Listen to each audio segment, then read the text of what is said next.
You're not stuck. You're simply repeating the same old choices in a body that has grown too accustomed to inertia. Not because you don't know what to do, not because you lack opportunities, luck, or talent compared to others, but because you're using the same mental framework, running through the same outdated sequence of reactions while trying to produce a new result. You wake up at the same hour, with the same thoughts, the same refined excuses for your immobility, and then you end the day with the same familiar conclusion: tomorrow will be different. But tomorrow is no different from today because you haven't changed anything in your own operating system. Life doesn't stand still. It doesn't allow you to remain in place. It only gives you two directions: evolve or devolve. And the unconscious repetition of each day is the clearest proof that you're not moving forward. You're merely circling back over your own old footprints. Don't call that safety. Call it what it is: a form of procrastination disguised as busyness and fatigue. You're not stuck, but you are deceiving yourself with a very subtle illusion that if you keep doing the same things while thinking more positively, everything will somehow shift. The truth is, no mental pep talk can rescue a weak pattern of action. No inspirational quote can substitute for the courage to sever a deeply ingrained loop.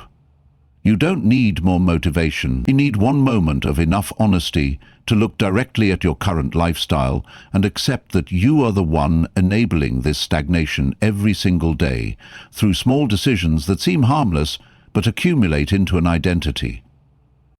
There's a paradox in life. People fear change, yet they suffer because they don't change.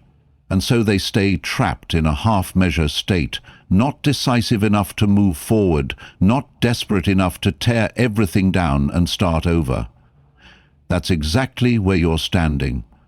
Not because there's no way out, but because you haven't accepted that the door to freedom isn't outside. It's in the very action you keep postponing. Each day, you're not just living a day like yesterday, you're building a repeated version of yourself. And the danger is that repetition gradually becomes your identity. A person who is always late, a person who always delays, a person who always will do it later, a person who always has a reason for not acting. And then you start believing that's who you are. You define yourself by what you allow to happen over and over again. No one is coming to save you from this. No external compliment can awaken you if inside you are still complicit with your own paralysis. There is no someday that will arrive to pull you out. Escape only happens the moment you decide to live differently. Not in thought, but in concrete action, hour by hour, choice by choice. You need to stop labeling what's holding you back with forgiving words like a phase, a crisis, or a lack of inspiration. You need to face it plainly. You are the one feeding the swamp with safe, comfortable habits. If you truly want change, the first thing you must stop doing is retelling the old story in a self-pitying tone. No one stays stuck for too long without contributing to their own captivity. No evolution ever happens within the comfort zone, and the longer you delay stepping out of it, the bigger and more overpowering your fear of change will become compared to reality. You don't need to feel brave to start. You just need one action that requires no courage, only decisiveness. Turn off the alarm and get out of bed on time. Finish the work you once left incomplete. Stop saying will and start doing right now, and keep repeating that. Not because of inspiration, but because you understand clearly that if you keep repeating the old, you are actively pushing yourself in the opposite direction of evolution. Being stuck is not a room without a door. It's a room you've grown so used to living in that you no longer want to open the door. You don't see the lock because it's inside your will, not outside in your circumstances. And then you create illusions like, when I have more time, when I'm under less pressure, when someone joins me. But the reality is, No perfect moment ever comes. No one can live for you, and no one is responsible for the loop you're maintaining except you. If you want to become someone unlike your current self, you must begin by not doing what your current self keeps doing. You cannot turn to a new chapter while rereading the same old page. Every morning is an opportunity to write the first chapter of a completely different person. But you must stop copying the old text with your own hands. When you change the way you live, you change how you feel about life. And when your feelings change, your reality changes with them. No one is born to live on repeat, but many choose to, because it doesn't hurt. It doesn't require risk. It doesn't demand facing the darkness within. But the price of safety is paralysis, and the price of procrastination is a life that's dull, anonymous, and, in the end, full of regret. No one can stop you from breaking free, but no one can do it for you either. The choice is yours, and change begins the moment you stop pretending you're stuck. You're not stuck.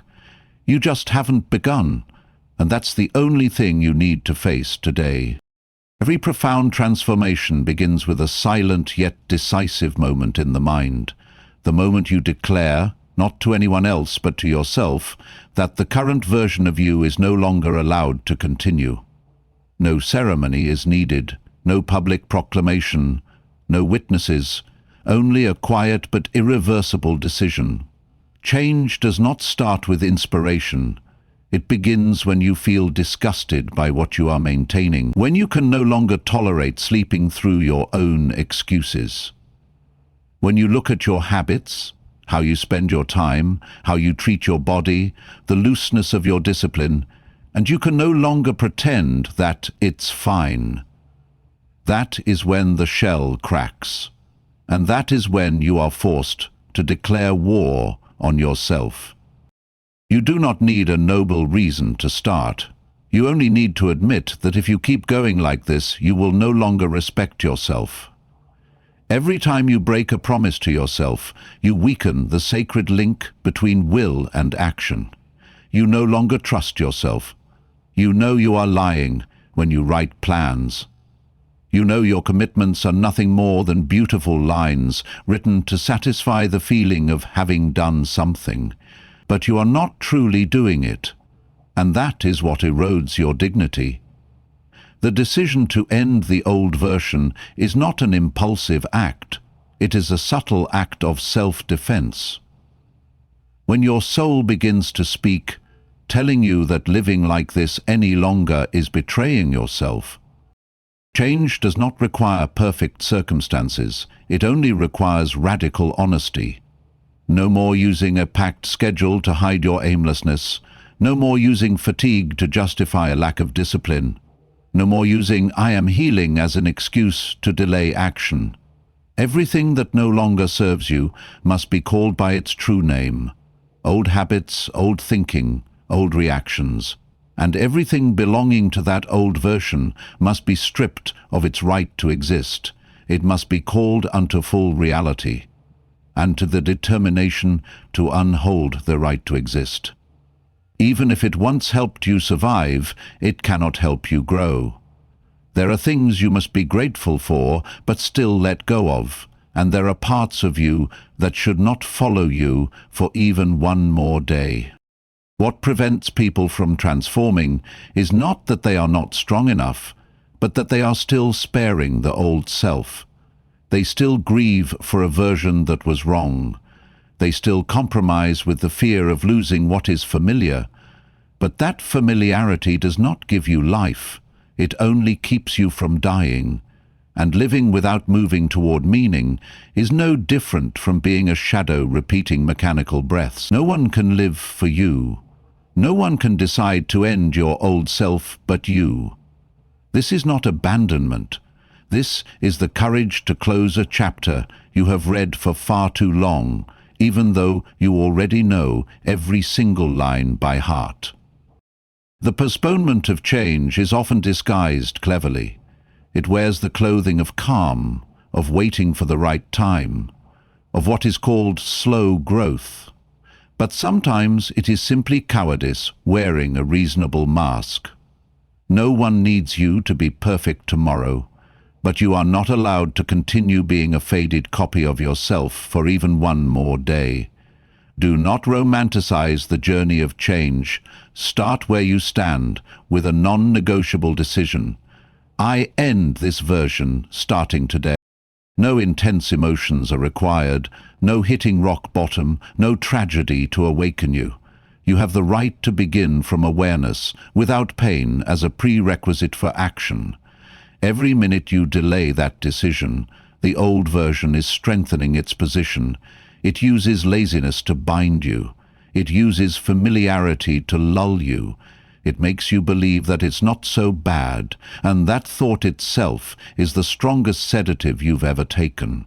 What could be worse than a life that's not so bad but never truly shines? No one is stuck forever. They just don't dare to leave their old self. You know what is right. You have known for a long time. But knowing means nothing if you do not act as if you know. All knowledge is meaningless if it does not lead to a change in reality. You don't need to learn more, you need to choose again. And that choice begins with an inner declaration you cannot take back. I refuse to live as I did. This decision does not need to be written on paper. It must be carved into every action you repeat from morning to night, in how you start your day, in how you finish your work, in how you respond when tired, confused, or disappointed. Because change does not live in long plans. It lives in what you repeat when no one is watching. You don't need to wait for a good day. Every day is a coronation for a new decision, if you are brave enough to execute it. And when you choose to end the old version, you are not just closing a chapter, you are cutting off the energy supply to everything that once kept you stagnant. You are declaring, I am the one responsible for the version I become. And within that statement, a new person is formed, not from light, but from awakening, not from promises, but from quiet, uncompromising courage. The old version has served you as much as it could. Thank it, then leave it decisively, because everything you desire lies on the other side of that decision, and no one else can take the first step but you. No real change ever begins without passing through the truth. Not the truth you speak for others to hear, but the truth you have deliberately ignored in the silent room within yourself. This truth does not need to be complex, it does not need to be philosophical, yet it carries the weight of a blade, stripping away every false layer you have worn over the years to appease your habits. You don't need anyone to tell you what is wrong in your life. You know. You have always known. You just haven't dared to name it with an uncompromising tone. Every stagnant lifestyle begins with a gentle kind of denial. You reassure yourself that everything is fine, that it's not that bad, that things will be different when the time is right. But that is not calmness. That is educated justification. An excuse written in refined words, but still an excuse. The truth doesn't need you to like it. It only needs you to dare to face it. Look at how you start your day, how you use your phone, how you delay what's important to do what's urgent, how you say yes to invitations that drain you, how you feed familiarity that is hollow inside, and then you wonder why you feel lost. You are not defeated by circumstances. You are being eroded from within, by the small choices you keep dismissing as no big deal, yet they are redefining who you are, bit by bit, day by day, until one morning you look in the mirror and no longer recognize yourself. Not because you've changed, but because it's been far too long since you lived in alignment with your deepest self. Do not paint over the truth with pretty reasons. If you are dissatisfied with how you're living, it is not because of your circumstances. It's because you have stayed silent for too long as your own standards decayed. It's because you've let convenience distract you from dignity. It's because you've chosen comfort over what's right. And each time you ignore the unease in your heart, you are sending a signal that you can endure even more, that you accept being hurt a little longer, as long as you don't have to change. But then what? The truth does not disappear. It only waits until you are tired enough, fed up enough, desperate enough to have no other choice but to face it. We don't grow by learning something new. We grow when we dare to face what we already know but have been avoiding. You already know you are living beneath your potential. You already know which habits are holding you back. You already know which relationships are draining your energy. But instead of being decisive, you compromise. You rationalize. You delay. You tell yourself, "I'll change eventually." But no one changes if they keep sleeping inside a mindset that doesn't require them to act. No one transforms while trying to keep everything around them the same. The truth may hurt you for a moment, but self-deception weakens you every day without you noticing. You need courage, not to change the world, but to face the simplest yet hardest question to answer. Am I living true to myself? And if the answer is no, then you don't need to feel ashamed. You just need to not live that way anymore. You don't have to wait until you lose everything to wake up. Let your awakening come from self-respect, not from collapse. The truth doesn't require you to change everything in one day. It only requires you to stop lying to yourself. Stop pretending, "I don't have time," while wasting hours on meaningless things. Stop comforting yourself with, "I'm fine," while you feel empty inside. Stop using phrases like, "everyone's like this," to justify a mediocre life. That is not humility. That is surrender wrapped in a gentle disguise. The way you face the truth will determine how fast you move forward. If you keep seeing the truth as something to avoid, you will remain stuck in a loop of justification. But if you see the truth as light, even if it's blinding, it becomes the torch that leads you out of the maze. You don't need anyone else to confirm it. You just need one moment of standing still, not scrolling your phone, not distracting yourself, not running away, to look directly at yourself as you would at someone you once knew but have forgotten. The truth is, you know you can live more deeply, more kindly, more disciplined, more awake. And you know exactly what's holding you back.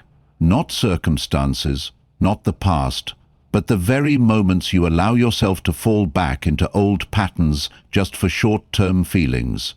Every time you choose what's easy over what's right, you are laying the foundation for a future that will remain unchanged. No one can pull you out of the dark if you keep trying to prove that it's fine here. But the moment you dare to say one clear sentence, "I am not okay, and I don't want to live like this anymore," everything begins to shift. Not on the outside, but within you. The truth is not a sentence of condemnation. It is the starting point. And from that starting point, you don't need to know how far you will go. You only need to know there is no going back. You have seen, you have known, and now you must live differently. Not because anyone demands it of you, but because you cannot continue pretending to be blind to the light that has already shone into your heart. How many times have you delayed starting, not because you lacked information, but simply because you didn't feel ready? How many opportunities have passed you by while you sat with the excuses? Not confident enough, not the right time, I'll start when things are better. But the truth is, the feeling of readiness never arrives on its own. It is not waiting ahead of you. It only appears after you begin. The certainty you're waiting for will never come knocking if you remain still. This is life's bitter paradox. Only those who act ever feel ready, while those who wait for that feeling before starting will remain on the sidelines forever. You are neither incompetent nor lacking ambition, But you have unconsciously accepted a false condition, that you must be brave enough, strong enough, or have favorable conditions before you can begin. You believe the first step requires grand inspiration. It doesn't. The first step only requires quiet courage, silent yet decisive, to break the repetitive rhythm you have been living in for too long, and you already know this. The question is, are you ready to start? Even if you're still afraid, still not skilled enough, still imperfect. If there is even a faint yes in your heart, let me see it. Comment, "I'm ready," or simply the number 1 under this video, as a signal that you are no longer hiding, that you've taken the first step, small but real. Not so I can count comments, but so I know you're there, truly present, silent yet sincere. Creating content is not about speaking into a void. Seeing you here matters deeply to me, as someone pouring everything into awakening the strongest parts of you.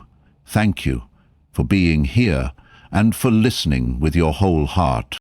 Procrastination disguises itself in the most reasonable excuses. I'll start when I have a clearer plan. I need more time. I'm not sure I can stick with it.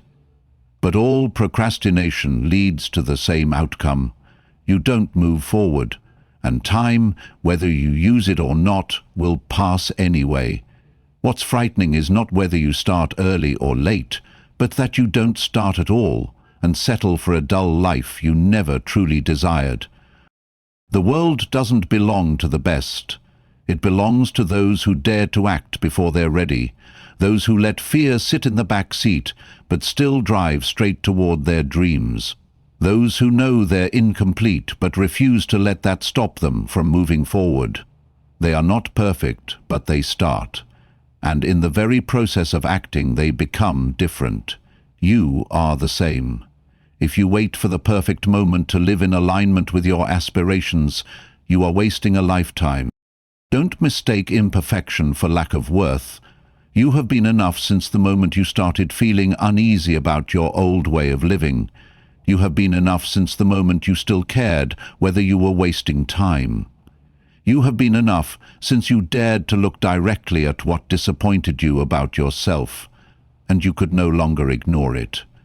That is the first step in every great change. Not a grand act, but uncompromising honesty with yourself. From there you rebuild, with the smallest but non-negotiable actions. Get up 30 minutes earlier, turn off phone notifications, say no to what weakens you, finish what you once left unfinished, repeat daily, not because you're inspired, but because you have chosen to live differently. Readiness is a reward for those who act. You cannot feel confident without proof that you are trustworthy, and that proof only appears after action. You must prove to yourself that you are no longer the weaker version of yesterday, not with promises, but with a chain of new behaviors. Steady, conscious, resilient. No fanfare needed, no external validation, only you knowing you are moving forward. If you're waiting for inspiration, don't. Act first, inspiration will follow. If you're waiting for someone's permission to start, understand this. No one has the authority to grant permission for your life but you. If you're waiting for a strong enough reason, let future regret be the greatest reason. Act so you never have to look back and ask, why didn't I start sooner? So once again, if something in this moment touches the awakened part of you, don't stay silent. Comment, "I'm ready," or simply type 1, so I know you are part of this journey. I don't need you to say much. I don't need you to explain anything. Just give me a signal so I know I'm not speaking alone. Each person who shows up here, leaving even a small trace, adds a heartbeat that makes this journey more meaningful, and I am grateful for that. You don't need to be perfect. You don't need to be fearless. You only need to start, and starting is always something you can do right now. without waiting for a feeling, without needing more knowledge, without expecting someone else to lead the way. You are the one who has been waiting for yourself long enough. It's time to act as if you believe you deserve a different life. Because you truly do, and everything will begin to change from this very moment, the moment you dare to write, "I'm ready." Discipline does not need to be displayed. It doesn't need spotlights, witnesses, praise, or applause. Discipline is the commitment you repeat in silence, even when no one knows, even when there are no immediate results, even when your inner voice screams to rest, to delay, to choose the easier path. And it is precisely in those moments, when there is no reward, no applause, no external motivation to lift you up, yet you keep going, yet when you begin to change. Not through a sudden breakthrough, but through the steady repetition of seemingly small, non-negotiable actions. Waking up on time, doing the right work, finishing what you promised, speaking less, doing more. That is the foundation of true confidence. Discipline does not come from inspiration. It comes from a deliberate choice that no matter how your emotions fluctuate, you still uphold your standards. When you act regardless of your feelings, you are reprogramming your entire nervous system to understand that emotions are not the only guide. And when your body receives that signal often enough, it stops resisting. At some point, what you once had to force yourself to do will become reflex. Then you no longer need willpower to act. You simply do, because it has become part of who you are. What stops most adults from changing is not a lack of goals, but a lack of structure.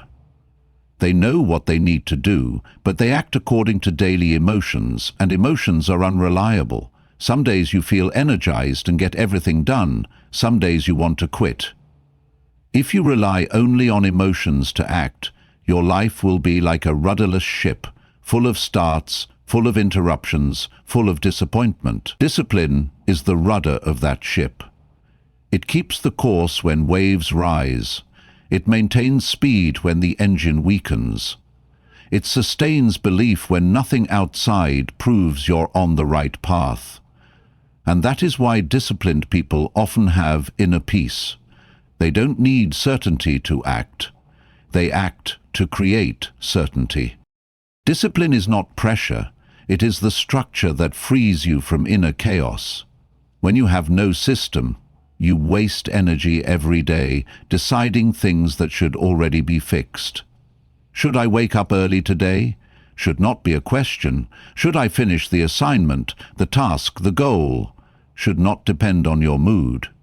When everything becomes a daily choice, you will always choose the easier option. But when you set discipline as an unchanging rule, you no longer spend willpower deciding, you just do. And that simplicity is what sustains you long term. Discipline does not make life rigid. On the contrary, it allows you to be flexible without drifting. Undisciplined people are not truly free because they are always dependent on emotions, on circumstances, on fluctuating mental states.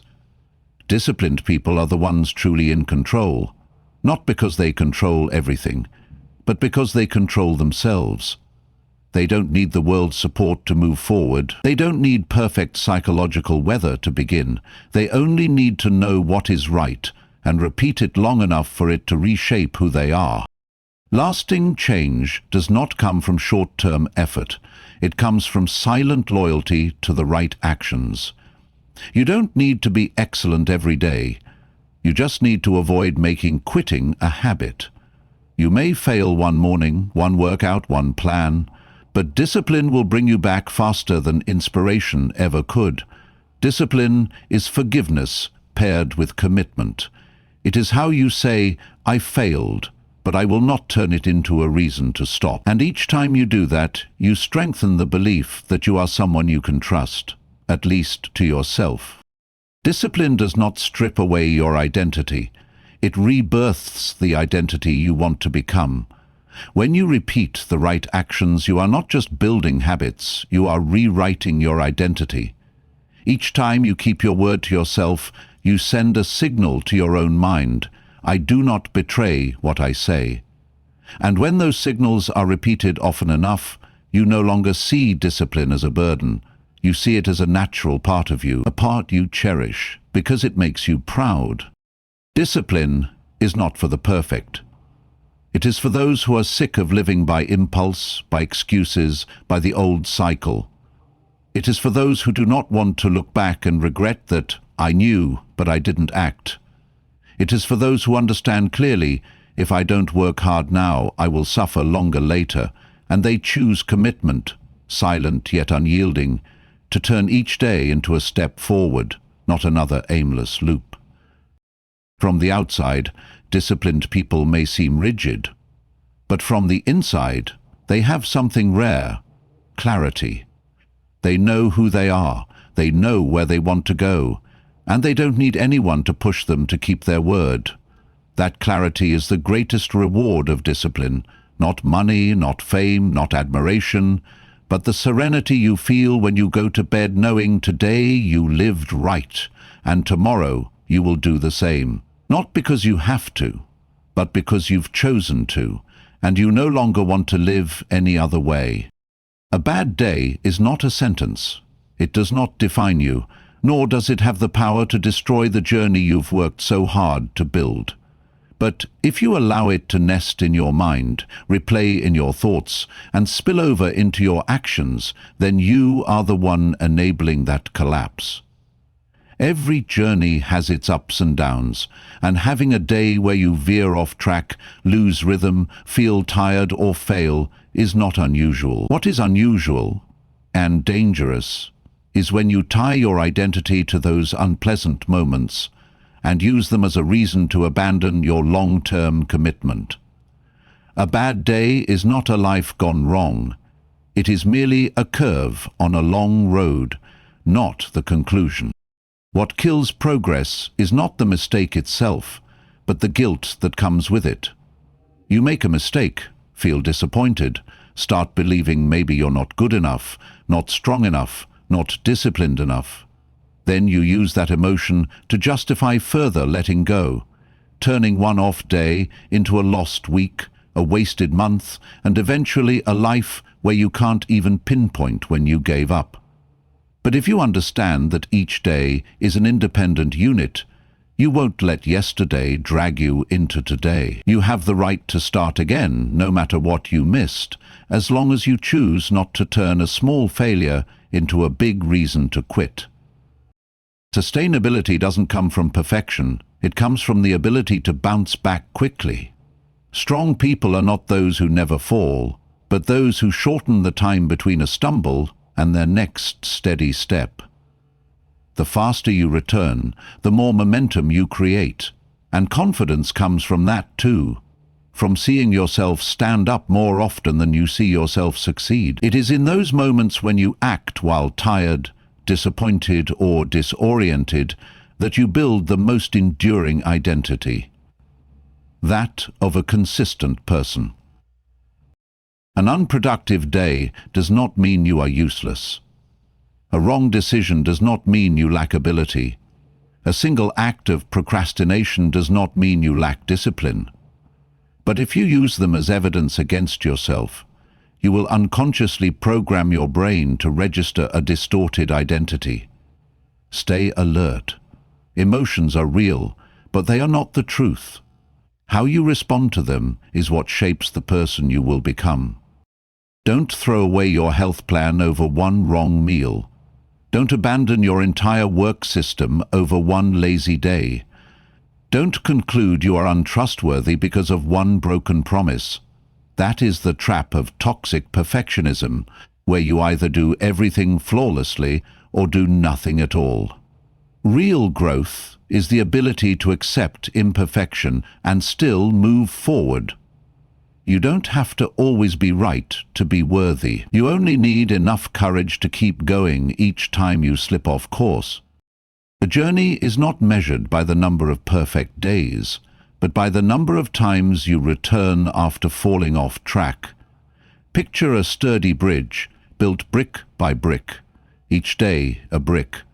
One broken brick does not collapse the whole bridge, but if you give up and stop laying the next brick, the bridge will never be completed. And if you take a hammer and smash what you've built just because of a small flaw, you are destroying the very work you once invested in so seriously. You cannot control every event in a day. There will be times when circumstances go against your plans, when people respond in ways you didn't expect, or when you simply are not at your best. But what you can always control is what you do next. Freedom lies in your present choice, not in the past slip. You can stop, breathe, and re-establish discipline in the next hour, even in the next minute. The miracle is this: an immediate return is always possible if you don't demand that you must feel ready before acting. Those who go the distance don't avoid storms. They learn to keep walking when the sky isn't clear.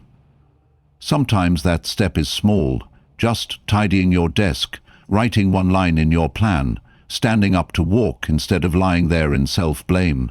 But each small action, taken at the right moment, is a quiet declaration. I will not allow one bad day to steal the identity I am building within myself. Don't accumulate mistakes. Don't count the number of times you veer off as if keeping a failure scorecard. Instead, record every time you return, every time you keep your word to yourself after losing direction.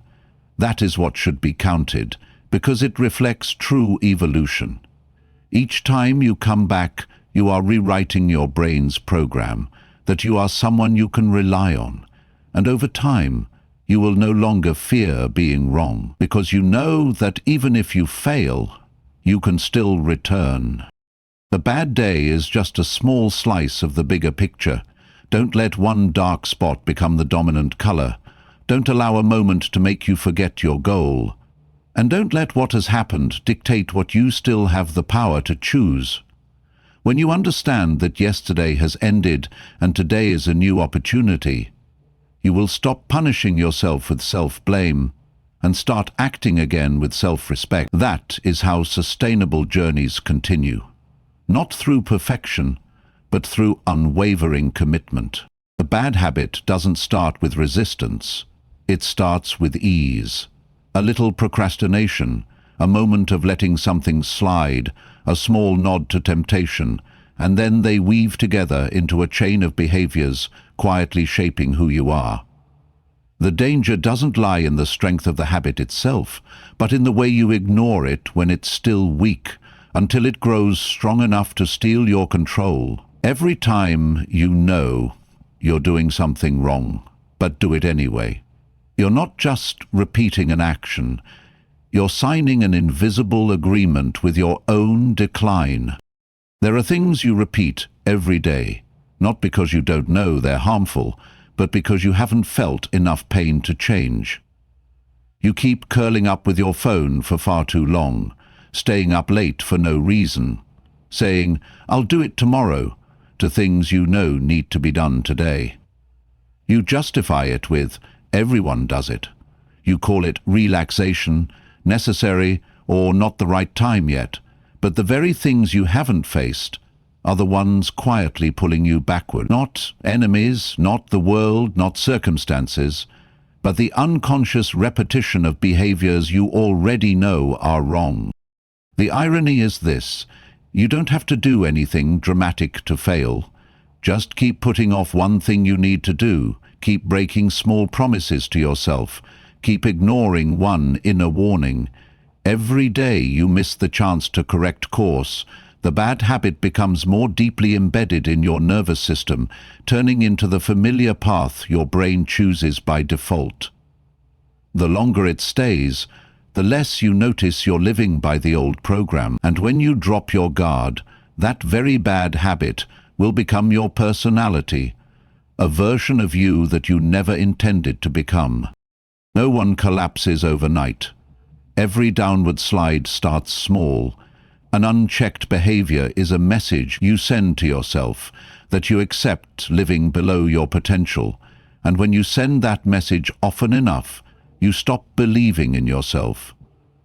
Trust isn't lost because of failure, but because you've watched yourself repeat the same wrong thing for too long without breaking free. That feeling kills willpower. It makes you feel undeserving of change. This is the silent tragedy of a bad habit. It doesn't just take your time, it takes your dignity. Breaking a bad habit doesn't require a grand declaration. It starts with facing it without avoidance. You have to call it by its true name. No softening, no justifying, no shifting the blame to external factors. You have to look straight at it, point directly at it, and admit, I'm maintaining this, not because I'm weak, but because I haven't taken charge. And then you decide to act differently, even if only once, even if only a little, but with conscious intent, no longer letting yourself be swept away. A habit cannot be erased, but it can be replaced. Every behavior you want to break must be substituted with a new choice. If you stop scrolling on your phone before bed, you need to replace it with a simple ritual, like reading a few lines of a book or writing down 3 things you're grateful for. If you tend to procrastinate, set up a start ritual. For example, counting down from 5 and then acting, no matter how you feel. Don't wait for inspiration. New actions create inspiration, not the other way around. And when you intentionally repeat the new action, it starts forming a new neural pathway, gradually replacing the old one. All major change begins with one small, intentional action repeated. You don't have to destroy a bad habit in a single day. You just need to interrupt the reflex the moment it tries to pull you along. Each time you stop it in time, you drain its power. Each time you act differently, you feed strength into the new choice. This battle isn't between you and the habit, but between consciousness and unconscious, and the winner is always the one who is more aware. Don't wait to feel ready. That feeling never comes. Don't wait for ideal circumstances. They don't exist. There is only a decision in a specific moment, and action while that decision is still hot. A small action, but one that confronts the habit directly. That is how you begin to restore internal order. It's not a campaign, it's a silent but powerful commitment. I will not allow myself to live in a version of me I don't respect. A bad habit could be procrastination, complaining, or repeating the same excuses. But you weren't born with it, you simply let it stay too long. Today you can change course. You don't need a perfect start. Just a moment of clarity to not do the old thing the same way you always have. And when you begin doing something new, even clumsily, even in a small way, you are taking back control of your life from the hands of the unconscious. That is the real power.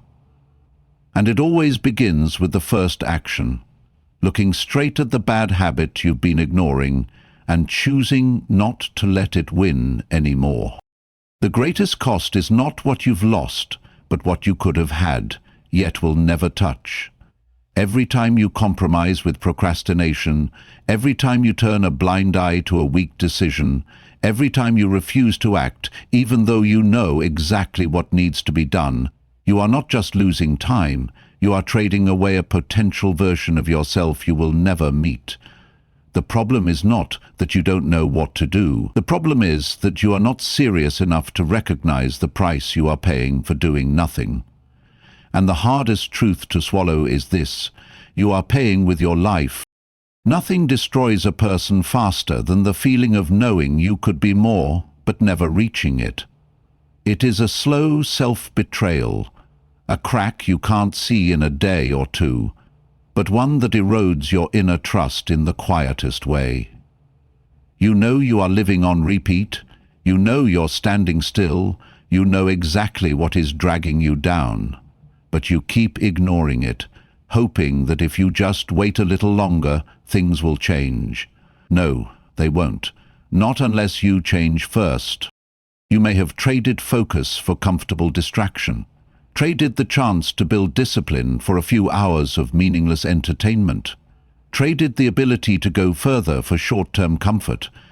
You do this every day, and with each passing day, you silently accept a lesser version of yourself. And that is the harshest price of all, living a life that will never know the glory of becoming exactly who you could have been. Ask yourself, what are you trading for short-term comfort? What are you delaying simply because you fear imperfection? How many limits are you imprisoning yourself within just because you lack the courage to break out? No action is neutral. Every decision has a consequence. Even if you choose nothing explicitly, that non-choice still leads you to an outcome. And often it's the most expensive one. A life without depth, without pride, without awakening. The price you're paying doesn't always appear in the mirror, but it shows when you avoid yourself. When you're afraid to look into your own eyes, when you can't sit still in silence, when you have to turn on music, play a video, check your phone, just to avoid hearing your inner voice. That's the clearest sign you're living out of alignment with yourself, and you know it. You just haven't dared to name it yet. If you feel exhausted, it may not be because you're doing too much, but because you've let uncertainty drag on for too long. If you feel unmotivated, it may not be because you lack inspiration, but because you've been living too far from your core values. And if you find yourself slowing down, falling behind, or no longer as confident as before, it might be time to pause and look straight at this question: what have I been trading away in order to keep things that no longer serve me? Every wrong choice you continue to maintain is a rejection of your own elevation. Every compromise you accept is another time you tell the universe, I am not worthy of more. But here's the truth: you are the one redefining your worth through your daily behavior. If you keep acting like a weak person, you will eventually believe you are weak. If you act as though you have no choice, you will start living as though you are truly trapped. And that is the tragedy. Not that you aren't good enough, strong enough, or full of potential, but that you are trading it all away just to avoid the discomfort of change. But remember this: the price of staying in your comfort zone is always greater than the price of stepping forward. Because at least when you step forward, you still have a chance. If you stand still, all you're left with is regret. And regret is a debt with no interest rate higher. Here's a harsh truth that needs to be repeated. You are living the life you've chosen, through the chain of actions or inactions you've taken. And you will pay for it not just once, but over long years of stagnation, self-doubt, and the slow dimming of your inner light. But it is also at this very point that you can change. By recognizing the price you're paying and refusing to pay it any longer. No anger needed, no self-blame, no storytelling. Just one honest admission. I see the price I'm paying, and I choose to stop. Only when you truly feel the pain of wasting yourself will you have the strength to never return to it. Change begins with looking straight and not looking away. If you are brave enough to face the price you are silently paying each day, you will no longer want to live the same way. You will not need anyone to push you, no external motivation, because you have seen the consequence and you know. You are not willing to trade your whole life just to keep a few outdated habits. The next journey doesn't have to start with a big step. It only needs to begin with one refusal. I will not keep paying for a version of me that is no longer worthy of me. From there you will act differently, not because someone advised you to, but because you know the price of inaction. And this time, you will no longer quietly settle that debt with your own life. Beneath every habit that seems harmless is a loop quietly shaping who you are, not in a day, but over thousands of repeated days. What you do once might be a choice, but what you do every day becomes identity. And then, without anyone labeling you, you start to believe, "I'm this kind of person." You begin to live as though you are fixed, without realizing that your entire identity is simply being dictated by a chain of repeated behaviors. And if you want to redefine yourself, you cannot keep the same old behaviors. To become someone else, you must act as if you already are that person. Every cycle begins with a starting point. A small decision, a seemingly harmless choice, just a few minutes compromise. But those moments, if repeated enough times, become structure. And structure is stronger than emotion. You can feel regret, you can feel frustrated, you can promise yourself you'll change, but if you don't change the structure of your behavior, you will always be pulled back, like water running through an old channel. It doesn't choose its path, it simply follows the groove that already exists. So how do you break the old cycle? Not through impulsive emotion, not through a grand declaration, but through sharp awareness, clearly identifying the chain of trigger, behavior, reward. Every habit has a trigger point, an automatic reaction, and a sense of satisfaction, even if temporary. When you start tracking these three elements, you're no longer being controlled by the behavior. You become the observer, and the observer is the one who has the power to change the game. You don't have to destroy a bad habit with force, you just need to replace it with another response. Instead of grabbing your phone every time you feel uncertain, grab a sheet of paper and write down what you're thinking.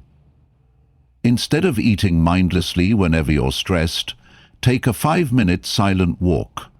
Instead of procrastinating on a task when it feels hard, break it down and start with one simple step. These small replacements, if repeated long enough, will create a new cycle, and that new cycle will gradually change how you see yourself. The habit is not the problem is letting the habit define your identity. Remember, "I'm a procrastinator" is not a fact. It's a suggestion you've believed for too long. "I'm not good at discipline" is not an inborn trait. It's the result of living in an environment without supportive systems. And "I'm hard to change" is only true if you choose not to change. Identity is not written by destiny. It's carved by what you repeat every day. You cannot be confident if every day you reinforce the image of someone who lacks self-control. You cannot be happy if your daily cycle is built on behaviors that damage your inner values. And you certainly cannot break through if every chain of actions leads you back to the same familiar place. To change your life, you don't have to change everything. You just have to change the trajectory.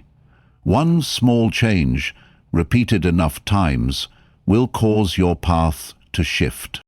Ask yourself, how many things do you do today simply because you did them yesterday? How many actions do you repeat, not because they're effective, but because they're familiar? And how many times do you let yourself drift unconsciously, then label it as me? The answer matters less than your willingness to look at it. Because only when you shine a light on the loop do you gain the right to step out.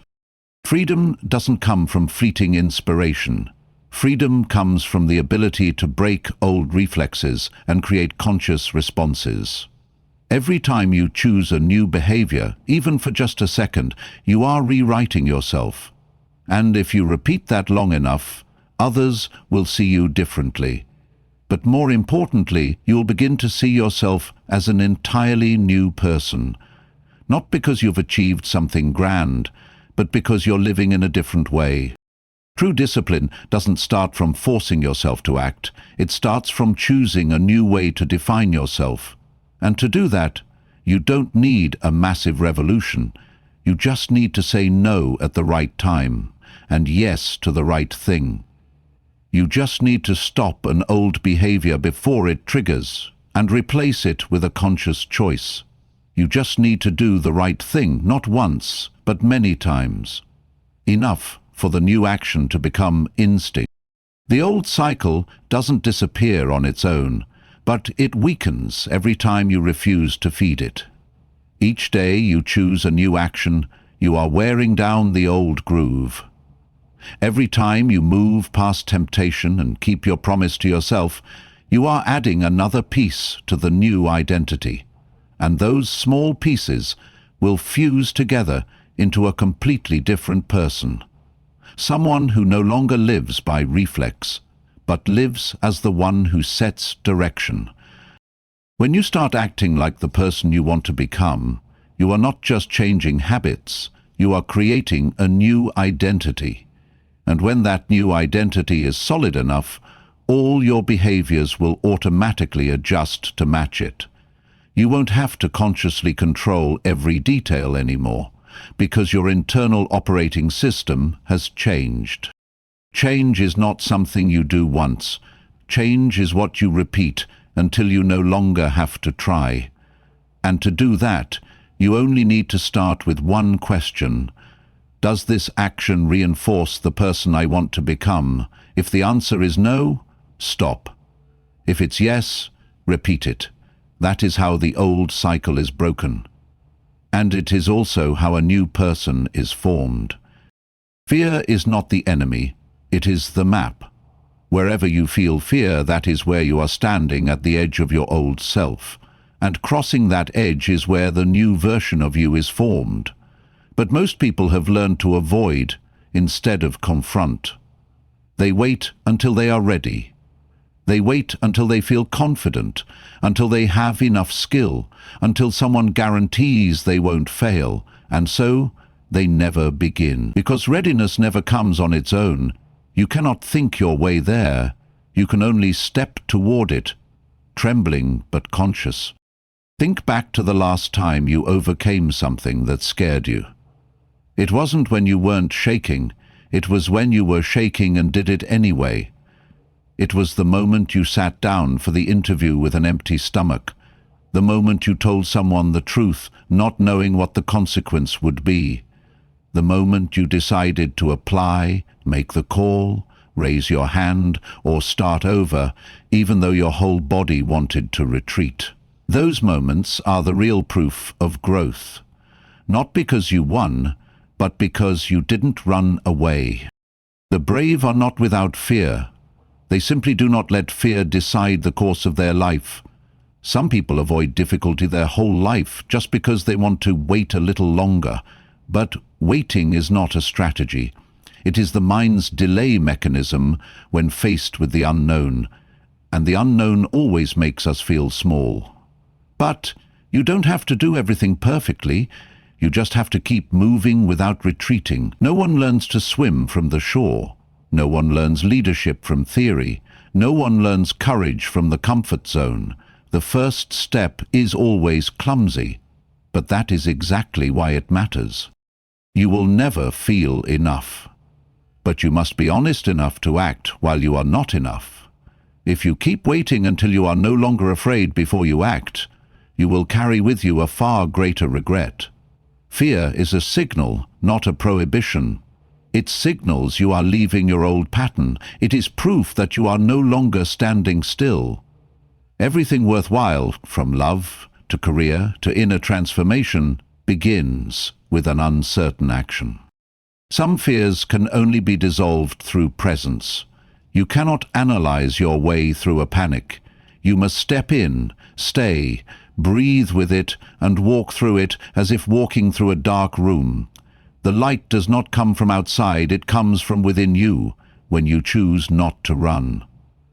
Fear is the measure of density in the growth zone. The closer you are to what you want, the bigger the fear. not because it's real, but because your brain hasn't adapted yet. But you are not your brain. You are the one who gets to decide. You can rewrite your entire reaction mechanism with one small behavior. Act while afraid. Every time you do something you've been avoiding, you send a new signal to your nervous system: we can handle this. And when that behavior is repeated long enough, you don't just change your perception, you are reprogramming yourself. No longer the person who reacts based on fear, but the person who acts based on a new standard. This is how you create inner power, not from flashy declarations, but from quiet commitment, every day. You will fail. Yes, not every time you face fear will result in a win, but every action will still give you something deeper: trust. Not blind trust, but the proof that you can keep your word to yourself. And someone who keeps their word to themselves no longer needs others to validate their worth. They become the root of that worth. Courageous action builds a confidence stronger than any pep talk. You don't need someone to tell you you can do it. You need to do it once yourself, then repeat. True growth begins the moment you stop waiting. Stop waiting until you're not afraid. Stop waiting until someone gives you permission. Stop waiting until you're no longer hurt. You just need to pick one thing you've been avoiding and step toward it. Slowly, shakily, imperfectly, and then do it again. No audience required, only your refusal to compromise with yourself. That is true self-respect. A person doesn't need inspiration to act. They just need a clear standard to live by. They do the right thing, not because they feel excited, but because it's what needs to be done. They act from the depth of awareness, not the shallows of emotion. And the strange thing is, that very commitment produces positive emotion. Because when you face fear, you don't just see a new world, you see a new version of yourself, a person worthy of respect. In the end, no one can give you readiness. It only appears after action. You don't need certainty, only honesty. You don't need skill, only courage. And if you're afraid, let that fear become fuel, not a barrier. Because anyone who has lived true to their mission has walked through fear. They simply didn't stop there, and neither should you. Fear doesn't need to be eliminated, it only needs to be seen for what it truly is. The strongest people do not live without fear, they simply learn to walk with it without being pulled backward. The essence of fear is not that of a hindrance, but of a signal. When you're afraid, it means you are moving closer to something important. If you feel no fear at all, you're likely buried too deep in your comfort zone, a place without growth, only repetition. You don't need to defeat fear, you only need to strip it of its control. Let it be there, trembling, voicing every worst-case scenario, but you keep acting anyway. Think of a warrior stepping onto the battlefield with sweat-soaked hands. He doesn't need to erase emotion to act, he acts alongside it. He knows what matters more than fear: honor, responsibility, purpose. Life does not demand that you be unfeeling. It only asks you to be honest. Honest that you fear failure, rejection, pain. But instead of hiding it as a weakness, you accept it as part of the journey. Every time you act without needing to silence your fear, you are reclaiming personal power. You are teaching yourself, I don't need perfect conditions to move forward. I only need commitment. You don't need a completely quiet mind. You only need a will that stays firm amid the noise. Fear will say all kinds of things, that you're not good enough, that you will fail, that others will laugh at you. But fear doesn't know what you know, that not acting because of it will lead to a regret far heavier. Regret is not the result of mistakes. It's the result of your silence when you should have acted. You don't have to strive to be fearless or unshakable. You only need to sit with the realization that fear is not a prohibition, it's an invitation to step beyond your own limits, an invitation to become the version of yourself you've always known you could be, but have not yet fully lived. And that invitation never shouts, it whispers. You only hear it when you are quiet enough to silence the mental scenarios and brave enough to answer with action. You can be afraid and still do it. You can tremble while writing the email, while raising your hand to speak, while setting boundaries, while making a big decision. That trembling does not lessen your worth. It confirms you are heading in the right direction, toward a place your old self has never stepped. And if you wait until you feel nothing before you act, you may have already been living like a shadow, without emotion, without passion, without evolution. Fear doesn't need to be silenced. It just must not be allowed to sit in the driver's seat.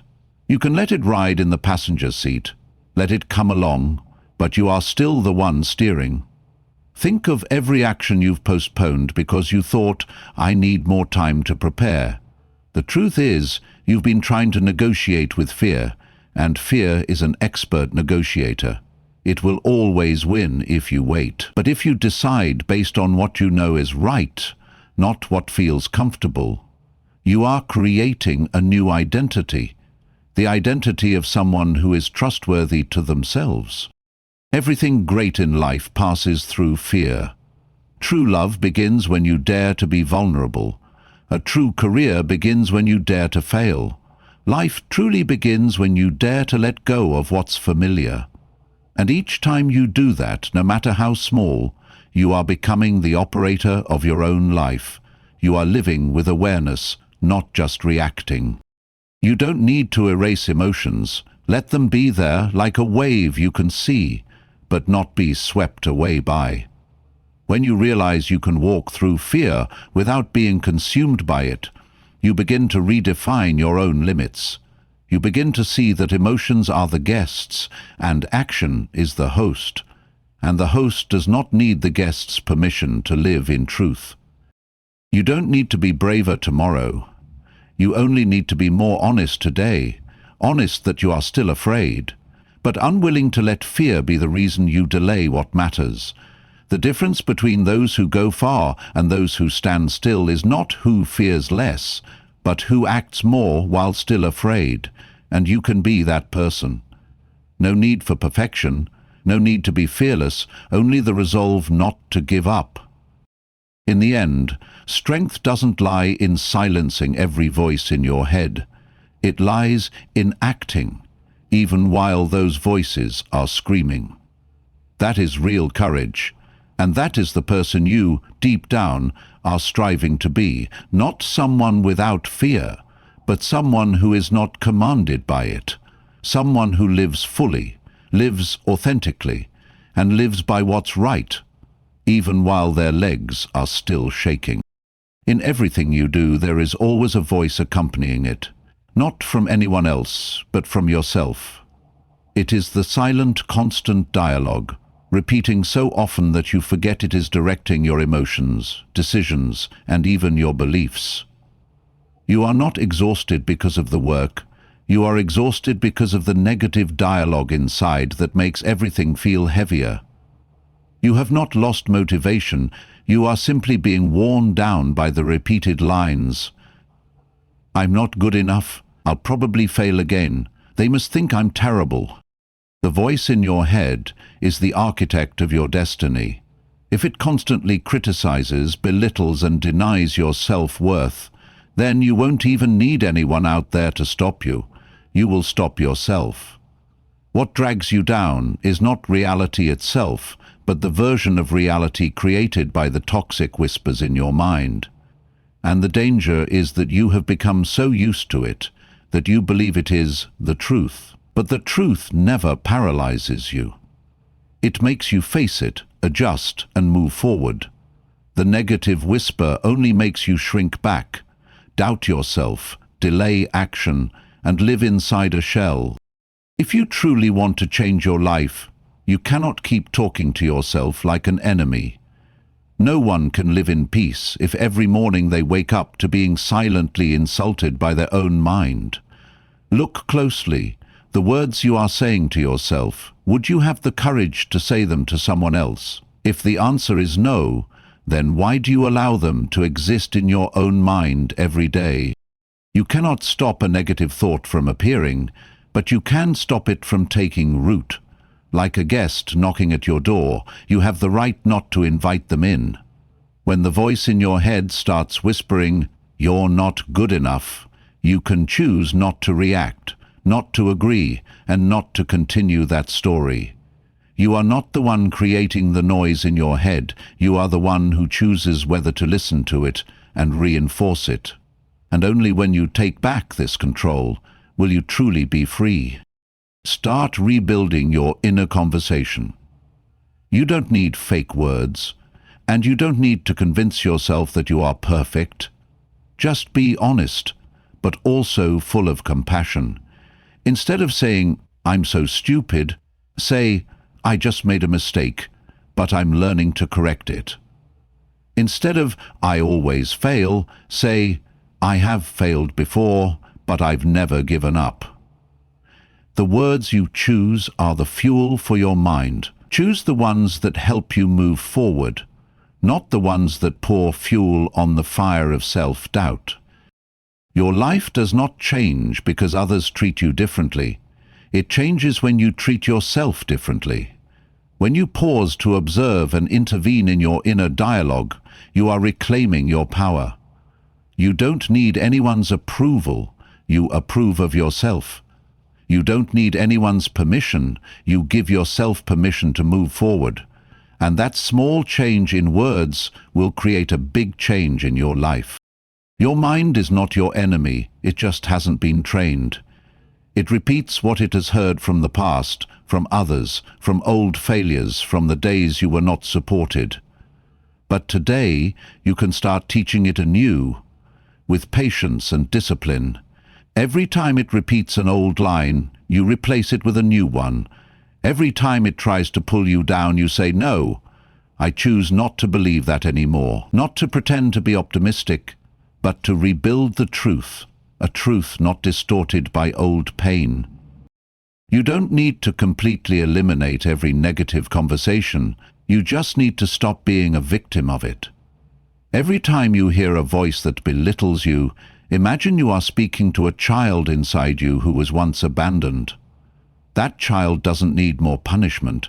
It needs a new guide. And that guide is the you of today. The one who will not collude with old definitions. The one who will stand up and say, "We're not going to talk about ourselves like that anymore." When you adjust the way you speak to yourself, you are changing the very structure of your will, your actions, and your self-respect. You begin to act like someone of value, and as a result, you gradually create value. Don't expect others to respect you if every day you silently destroy yourself. Become your own best friend, not with pretty words, but with the discipline to guard the conversations in your head. In the end, the real battle is not between you and the world. It is between the version of you that you are living and the version of you that you know you can become. And what stands between those two versions is the conversation you are having every day. You cannot have a new life if you keep repeating the same old conversations. Starting today, choose words that heal, words that lift you up, words that make you want to keep going, even when things are not perfect.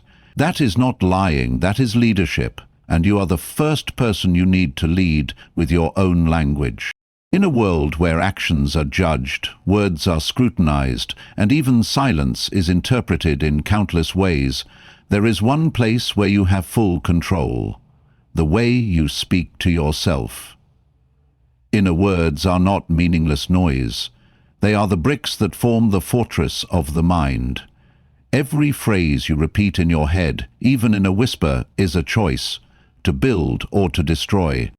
A person who self-sabotages needs no enemy. One toxic thought, One self-condemning sentence, one "I can't, I am nothing," is enough to collapse the spirit in critical moments. The paradox is that most people do not speak to themselves like a leader, but like an executioner. Instead of using wise words to build inner strength, they use criticism to drain their willpower, and it repeats over and over like an invisible punishment. No one sees it, but the consequence is clear: lingering insecurity, small actions, and a belief in an imaginary limit constructed by that very voice. No one is born with a self-doubting mind. It is the result of years of absorbing words, unfiltered by wisdom, words spoken by careless adults, words repeated by yourself when you had no other choice. But now, when you are aware enough, conscious enough, and strong enough to choose again, why would you still let those words dictate your present life? From the moment you realize that every word you say to yourself is a brick, you will stop throwing stones and start building. Not with false compliments, not with blind optimism, but with words that are truthful yet directed. Instead of saying everything is terrible, say, "I am in a difficult time, but I'm not stopping."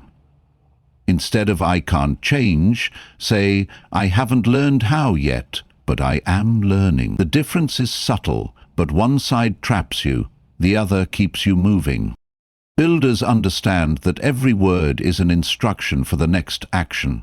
If you say, "I am powerless," your body will obey. If you say, "I still have a chance," your eyes will start looking for a way out. Inner words do not just describe the world. They restructure the world you live in, because the mind does not distinguish between truth and something repeated often enough. And so, if you consistently plant limiting words there, you will reap a limited reality, even though your potential is far greater. Pause every time you are about to let a familiar sentence about yourself slip out. Ask, is this building something or breaking something? If it does not open a path, fuel courage, or lift you up, let it drift away like a cloud not worth keeping. The greatest power does not lie in what you say to others. It lies in whether you are conscious enough to choose your inner words like a builder. There is a simple but powerful truth. You don't have to wait until you feel good to say something good. The way you speak creates the feeling. Don't wait for inspiration to use positive words. Use positive words as a deliberate action so that inspiration shows up.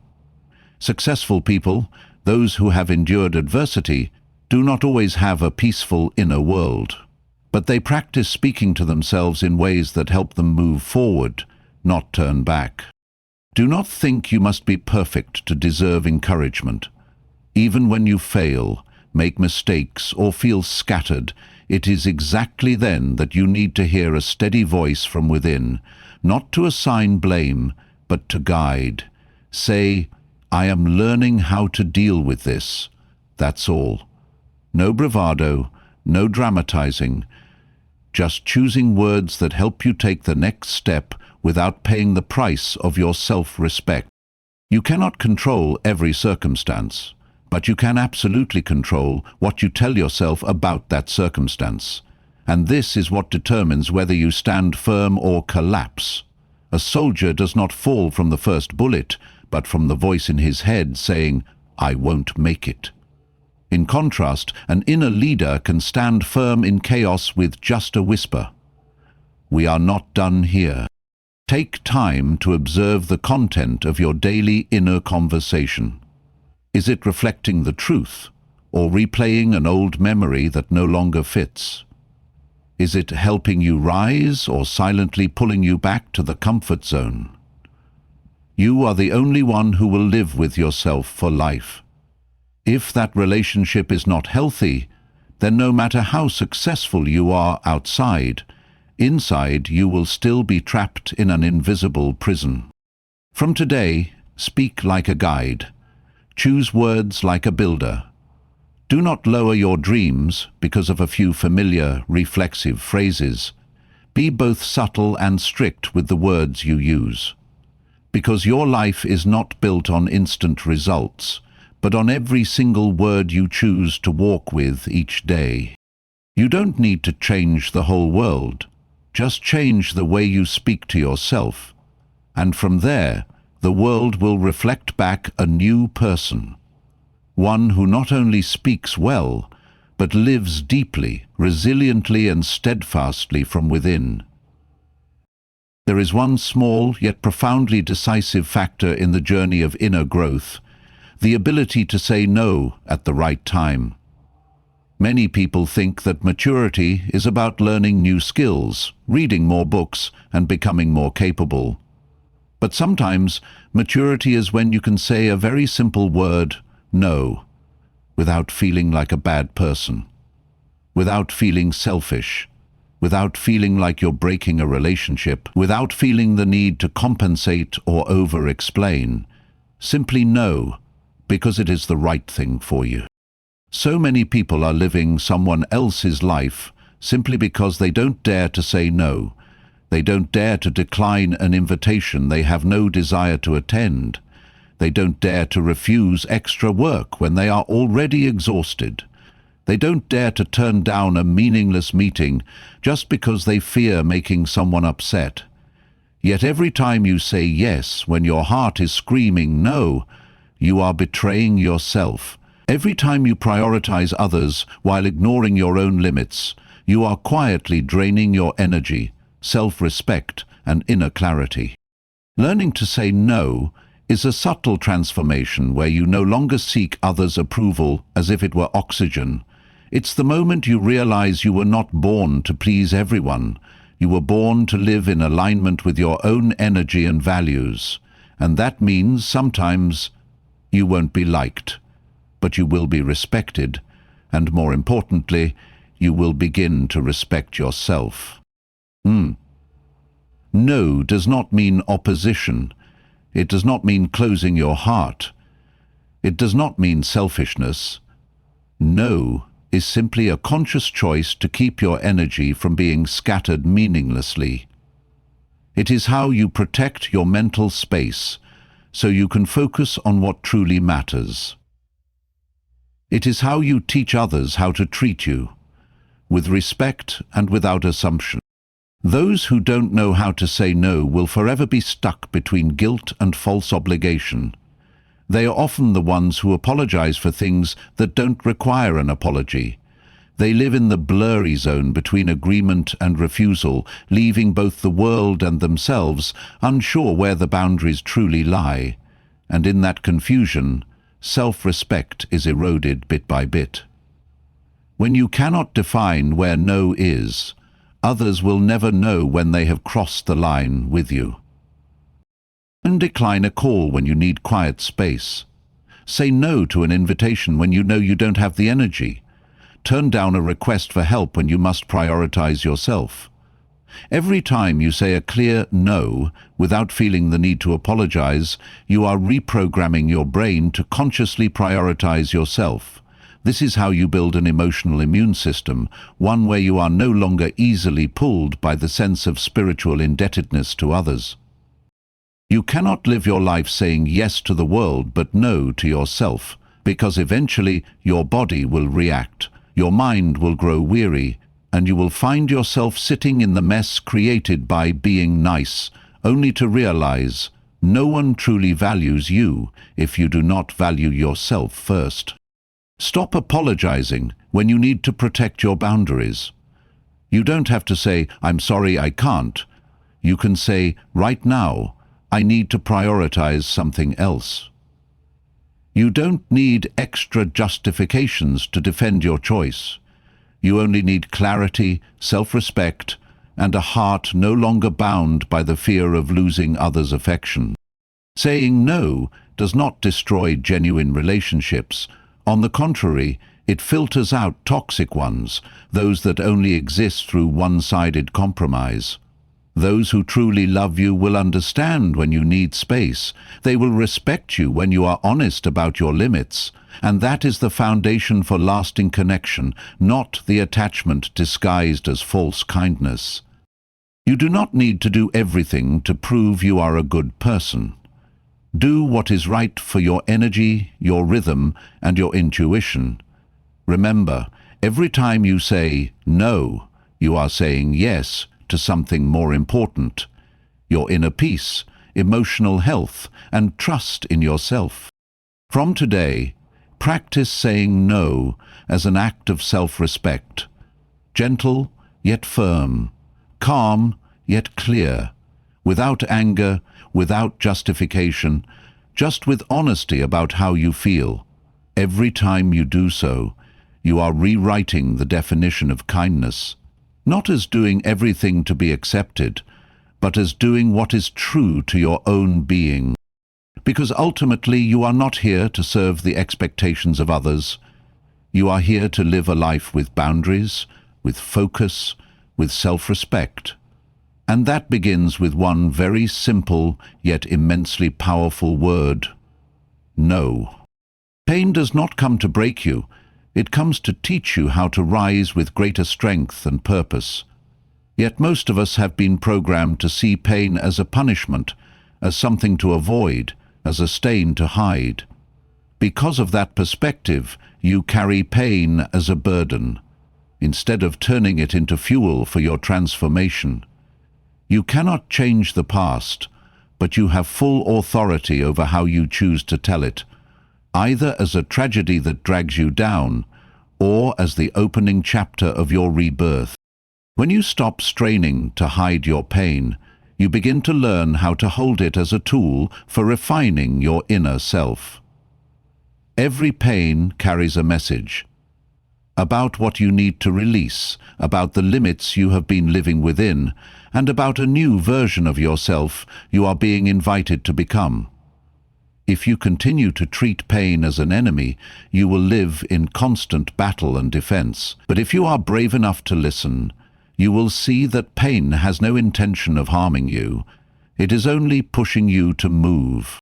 You have been disappointed because you once had expectations. You have been betrayed because you once trusted. You have been shattered because you once loved deeply. But that does not mean you were wrong. It only means you truly lived. And pain is the proof of that life, a necessary experience if you want to grow for real. Pain does not take away your strength.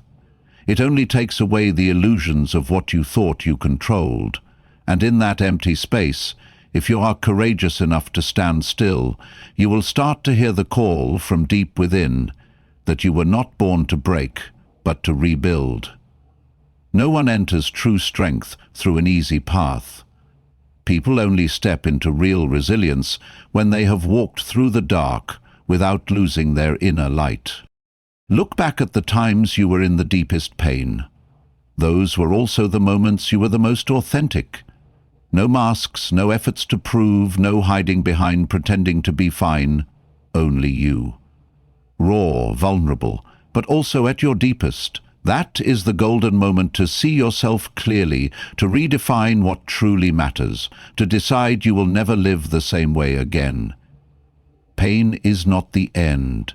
It is a redirection. Many people carry pain as an excuse not to move forward. They say, "I was hurt before, so I no longer trust anyone." But trust has not died. It only needs to be redirected. You don't need to trust someone else. You only need to start trusting your own ability to heal and to be reborn. Every time you choose action over waiting for validation, you reclaim power. Every time you choose to learn from the wound instead of blaming, you free yourself. And every time you choose to move forward, even with the smallest step, you are declaring, "Pain no longer controls me. I control it." The strong are not those who feel no pain. They are the ones who know how to use pain to build bridges. They do not use the past as a reason to stop. They use it as a map. I was there, and I walked through.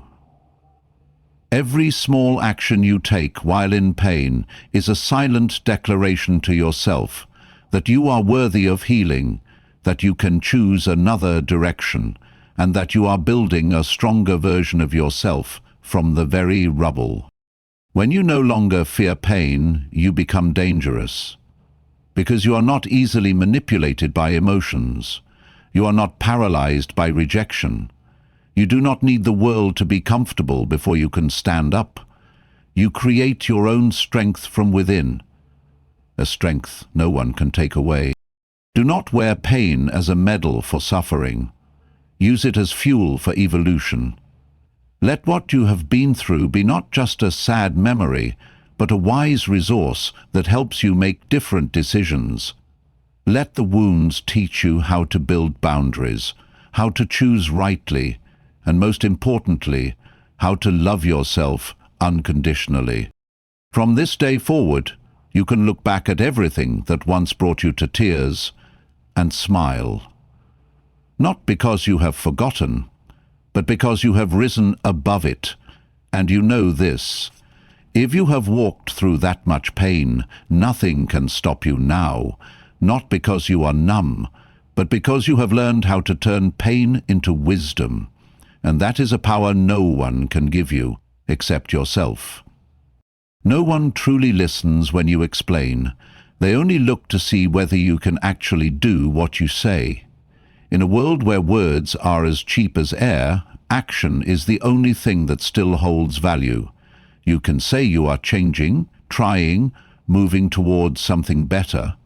But if everything remains the same old habits, the same old reactions, the same old results, then every explanation becomes just noise. No one needs you to spell out why you haven't done it yet. They are only waiting to see when you will dare to stay silent and start doing it right. You don't need to prove anything to anyone, but you have an obligation to prove it to yourself, that you are no longer the repetitive version of yourself who always justifies circumstances. The truth is, every explanation is a form of delay. You are stretching the old instead of building the new. You are trying to save face instead of choosing to move forward. Each time you justify why you haven't changed, you are reinforcing that very delay. And you know what? Every time you do that, you are sending a message to your own brain. I'm not ready yet. I still need life's permission to take the next step. The truth is, life doesn't need your explanation. It only responds through results. You can talk about the past, speak of those who didn't support you, of missed opportunities, of wounds that haven't healed. But in the end, you still have to live with what you have or haven't done. Life has no scorecard for effort without outcome.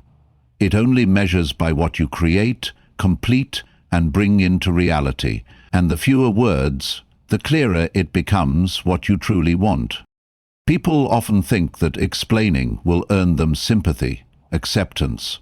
But the truth is, you don't need to be understood, you need to be seen. And the only way for others to see is when you turn commitment into consistent action. When you do the right thing in silence, without boasting, without announcing, real change begins to take root. The fewer people who know, the less pressure, the easier it is to sustain, and the result, sooner or later, will speak on your behalf. You don't owe anyone a report on why you are moving slowly, why you are quiet, why you have changed direction. But you owe yourself a promise that no matter what anyone thinks, no matter how they judge, you will keep going, not because you need their acknowledgement, but because you are too tired of having to explain things that should be felt through your very presence and inner strength.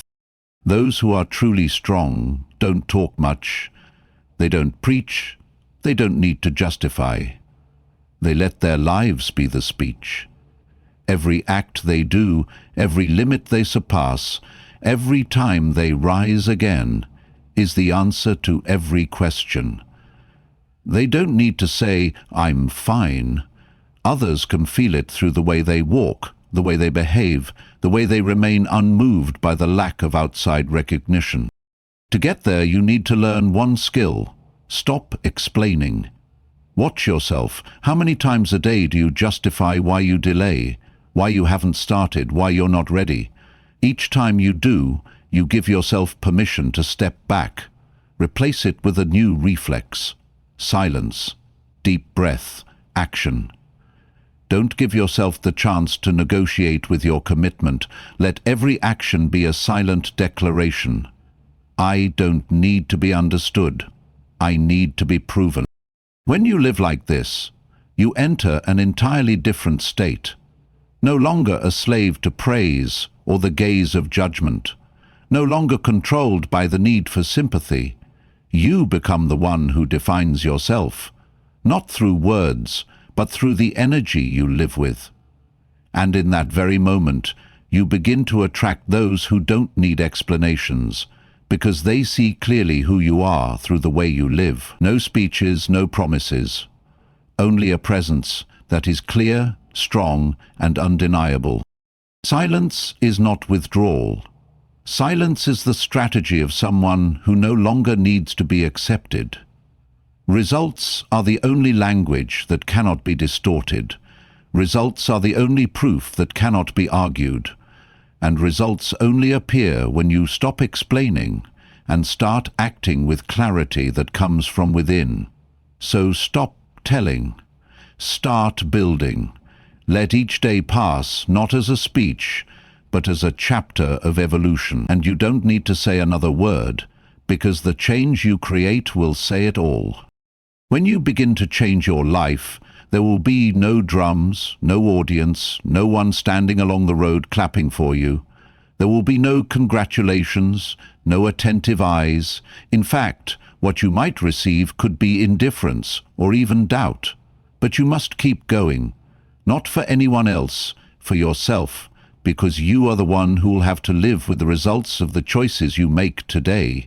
No one truly understands the silent battles you face in your own mind every morning when you wake up. No one feels the weight you carry on your shoulders as you try to break the old cycle. No one can see, and you know what? No one is obliged to understand. That's the truth you must accept. Because the journey of growth is always a solitary one, quiet and deeply personal. Only you know what you are striving for. Only you can feel the true meaning of each step forward, even the smallest one. Do not wait for others to believe in you before you dare to start. They don't need to believe, you need to believe. The recognition you seek out there will always come late, and often only after you no longer need it. That's why you must train yourself to have a core strong enough that, even when no one sees, you keep going. Even when no one asks, you put your hands to the work that needs to be done, day after day.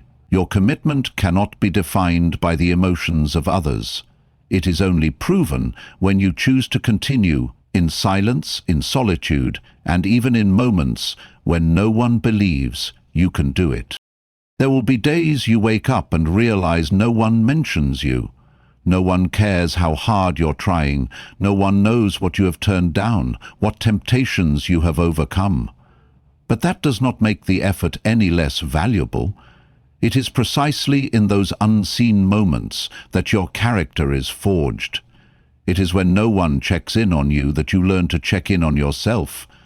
It is when no one gives you a reason to keep going that you are forced to become your own reason. And it is precisely when you think you are walking alone that you are laying the foundation for a life no longer dependent on outside attention. Consistency does not need an audience. It only needs one person brave enough to continue every day. That person is you. Without anyone to accompany you, you still walk. Without anyone to comfort you, you remain strong. Without anyone to cheer you on, you still take action. And you know what? That is the real glory. Glory is not at the destination. It lies in the courage to keep your promises to yourself, even when no one knows what you promised. Some may ask, why do you keep trying to do something no one notices? The answer is, because I notice it. No one else needs to know, you still know. No one else needs to acknowledge it, you still know what is right. You do not need the world to understand what you are doing, you only need to understand that you are living true to the values you have chosen. And in a world noisy with calls for attention, the quiet act of working for yourself is a noble form of freedom. Every step you take in solitude is a step closer to self-mastery. Every task you complete without praise is a test of the real reason you began. And every time you keep going, even without guarantees, is another time you rewrite your definition of self-worth, not based on prominence, but on integrity. There are parts of you that will only be revealed when you no longer need others to validate them. There are depths in your soul that will only be uncovered when you choose to keep moving forward alone. You are not invisible, you are not small, you are simply ahead, and those who are ahead often move in silence. They do not need applause, they only need a clear goal, a heart steady enough, and a will unshaken by the weather outside. They are not driven by the pace of the crowd, but by the quiet call within. And you, if you are reading this far, are likely one of those people.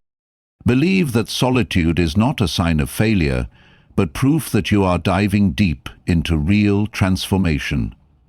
Do not give up just because you have not seen results yet.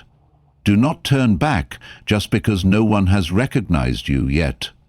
Keep walking for yourself, for the person you want to become, for the life you deserve to have. And one day, when you look back, you will not need anyone to recount your journey, because your very presence, full of inner strength, stillness, and power, will say it all.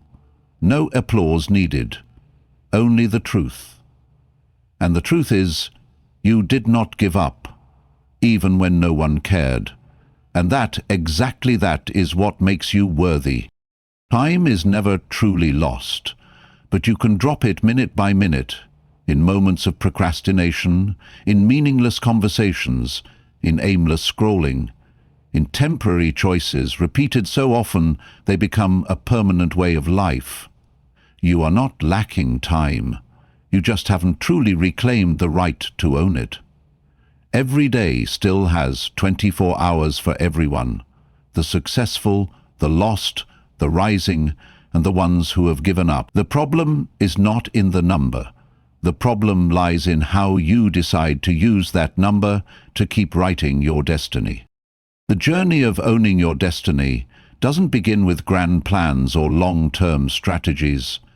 It begins with awakening. The realization that time is the only asset you cannot borrow, cannot keep, and cannot store for later use.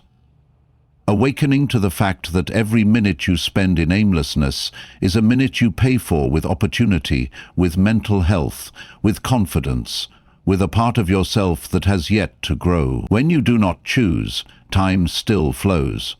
But when you choose consciously, time starts to become leverage. Taking back time does not mean doing as many things as possible. It means starting to eliminate what does not belong to you. Relationships that drain your spirit, projects that pull you away from your core values, repetitive actions done only to soothe temporary emotions, but that produce no lasting results. It is the courageous process of reclaiming control from the factors that have been unconsciously steering you and placing the key back in your own hands. Not everyone dares to do that. But those who rewrite destiny always start there. There's one thing you need to realize. You are not here just to survive the day. You are here to create impact, to unleash your full potential, to grow until you can look at yourself and say, I am proud that I did not miss my own life.